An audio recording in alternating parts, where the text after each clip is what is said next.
Ja, Weihnachten, jetzt ist nicht mehr so arg, jetzt haben wir ja WhatsApp und was weiß ich alles, aber wie war das früher mit Weihnachtskarten schreiben?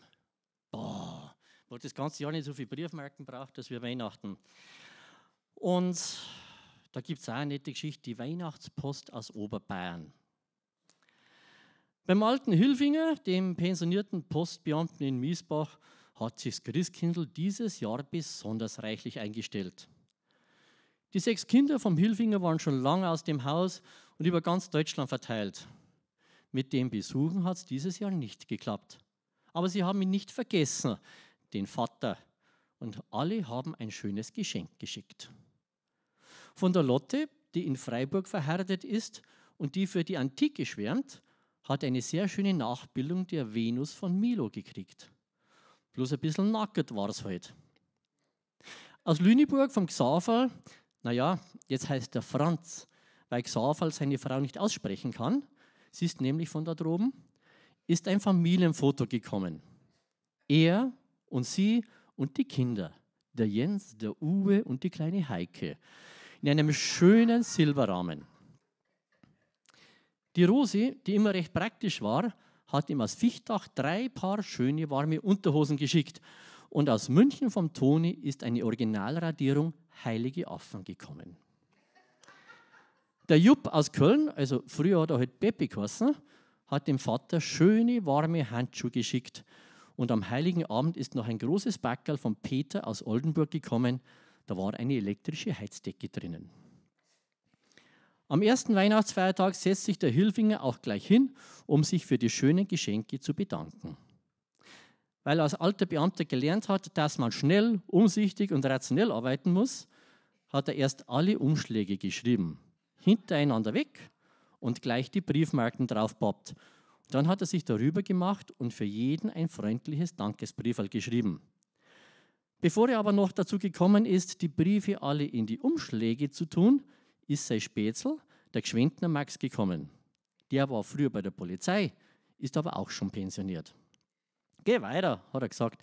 Das kannst du morgen auch noch machen. Jetzt über den Feiertag wird die Post eh nicht befördert. Das müsstest du als alter Postler wissen. Da reißt sich doch keiner einen Hax aus. Das ist wie bei uns bei der Polizei. Also, gehen wir zum Breiwirt, da läuft heute ein zünftiger Schafkopf.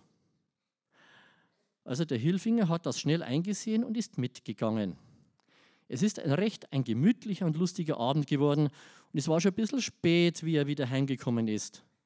Er wollte erst gleich ins Bett, aber dann hat er die Briefe und die Umschläge liegen gesehen und weil er noch so aufgekratzt war von dem zünftigen Abend, hat er das Radio angemacht, eine Musik gehört und noch eine halbe getrunken und dabei die Briefe in die Kuverts hineingetan. Bloß hat er dabei leider ein bisschen was durcheinander gebracht. So hat die Lotte aus Freiburg, die mit dem Antik-Tick und der Venus, ganz erstaunt gelesen: Liebes Kind, vielen Dank für dein schönes Weihnachtsgeschenk. Ich habe sie gleich mit ins Bett genommen. Und sie hat mich die ganze Nacht warm gehalten. Sowas habe ich mir schon immer gewünscht.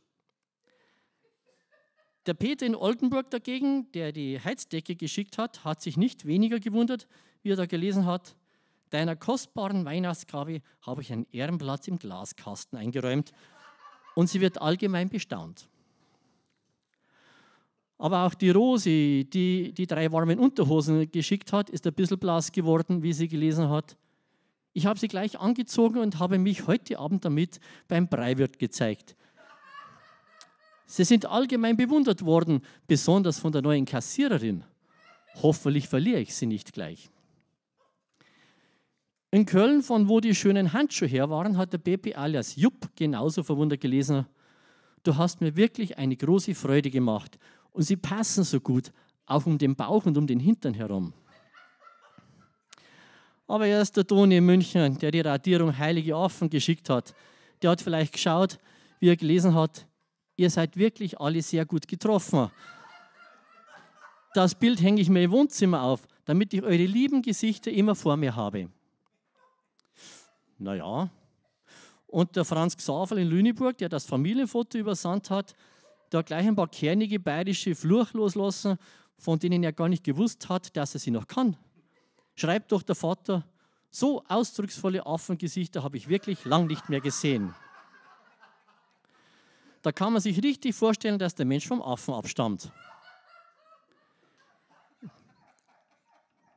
Müssen wir da einmal nach ihrem schauen, haben sie gesagt, die Kinder. Es scheint, er wird ein bisschen wunderlich, unser Vater. Fröhliche Weihnachten.